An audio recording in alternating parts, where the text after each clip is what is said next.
Before I start this video, I'd just like to assure you there are going to be no spoilers for the game Fallen Order or Jedi Survivor, besides what you've already seen in the thumbnail. I haven't quite completed the game, but I think I'm calling it a day. There are a few collectibles that I haven't got on Kobo, but this diorama also completes something I've been working on for the best part of the last year, maybe even over the last 12 months, my diorama collection. Now, at some point, this shifted into a hallway collection where I was doing famous Star Wars hallways, such as Vader's Tantive boarding and Maul in Season 7 of the Clone Wars, building them in Lego. And it all started because of the Dark Trooper attack playset. Now, I took two of those sets and doubled up on the Dark Troopers and built this diorama, and it wasn't long before I built the next one. This is taken from Ahsoka. This is Baylan Skoll's hallway diorama, and I didn't have any New Republic troopers, so I've just used Octan figures from my Lego city. My most complex design is probably Fortress Inquisitorius from Kenobi with moving doors, and my most recent one was built nearly completely out of plates and takes a much different approach for Maul's hallway diorama from Season 7 of the Clone Wars. Though my favourite and the heaviest by far is the Tantive boarding diorama built using a modified Tantive boarding set. You do need a second door, but you don't need to pick up a second set. And all of these have videos on them. But today, we're going to be taking a look at my favorite scene from Jedi Survivor. Not only are we going to be taking a look at this diorama, but we also will be comparing it with the other ones towards the end of the video. But as you can see, I've spared no expense at the detail of this diorama. It's quite a simple scene to create, but we do have some snot bricks all along the bottom bit here, and I've actually used some snot elements to keep this wall standing up as well. This entire thing is built on its side, which you can see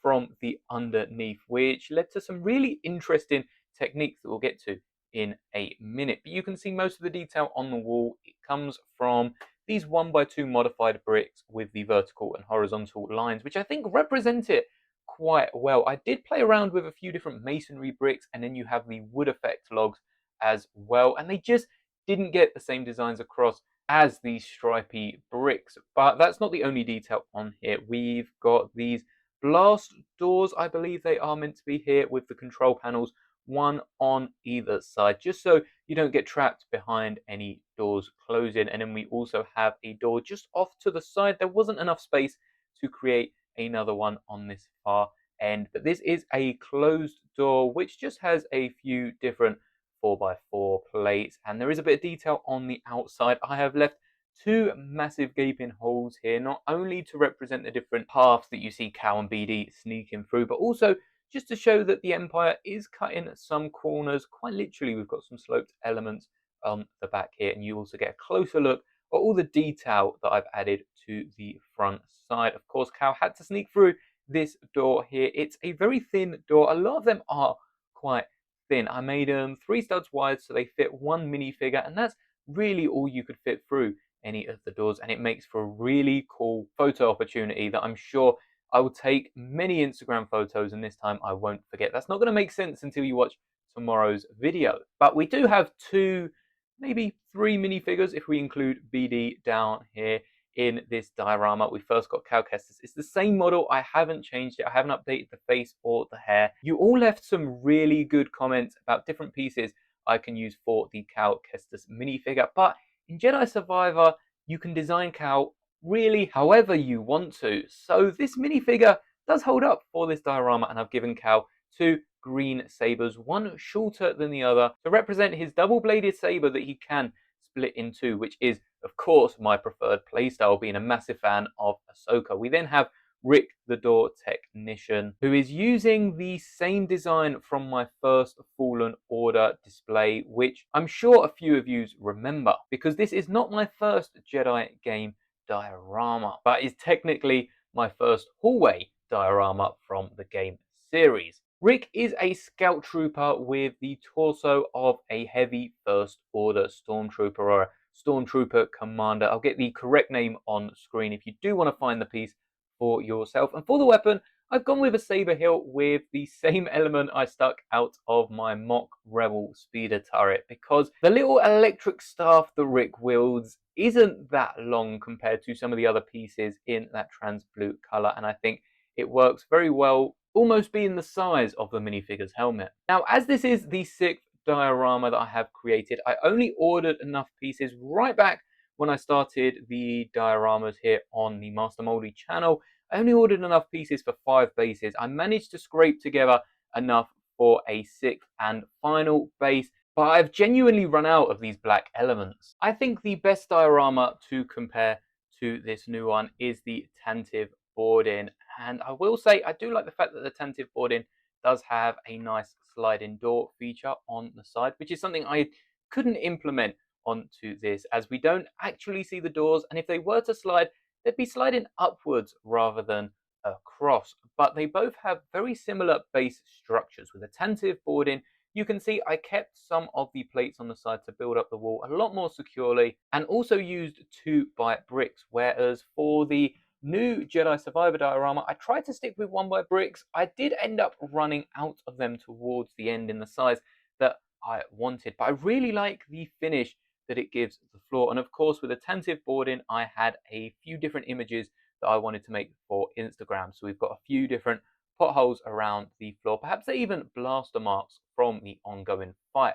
Whereas for Cal Kestis diorama, that floor is so shiny. You can almost see Cal's reflection. As for the rest of the build as well, this is based off a set. So I had a lot more restrictions with what I wanted to do and where I wanted to go. Of course, we did have to correct the stickers that Lego misstuck to it, and I do have a whole video covering that and a few other upgrades I have made to the set, including adding a second door that you can just see off the corner behind the Rebels. But in the essence of the diorama, with the floors, with the walls, these are very, very similar.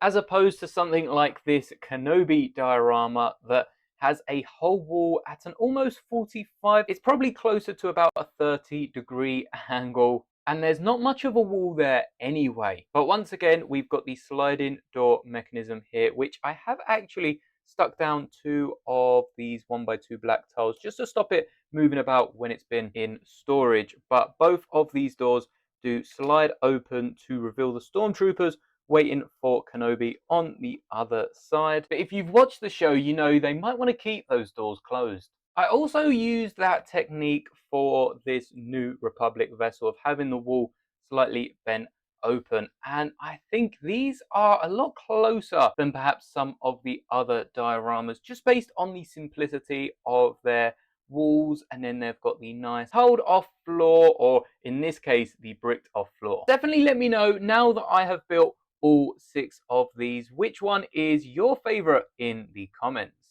And before I wrap up this video, I would like to take some pictures of this diorama with my LED savers that I got from Filoni Clone. So I'll whack up those images both on screen now for you and also on Instagram if you would like a closer look. And you might have also noticed that I'm talking a bit quieter. This new mic does not give me any opportunity to shout. So there will be no shouting going forward, which I know a load of you will be happier with, because I've had a few comments over the last few years about my level of volume on this channel. But if you would like to reminisce on some of my older videos where I am raising my voice a bit louder than going forward, then definitely check out all the other dioramas. I'll leave them all linked in the description, and I'll try and also paste the links for the rest of them in all of the other videos as well, so it makes it easier to hop around between them. I'll also whack Tantive on screen now, which I do definitely recommend you check out. It's probably still my favorite, tied with this one for the minute, but the Tantive set was just so good. The fact that I could turn that into a diorama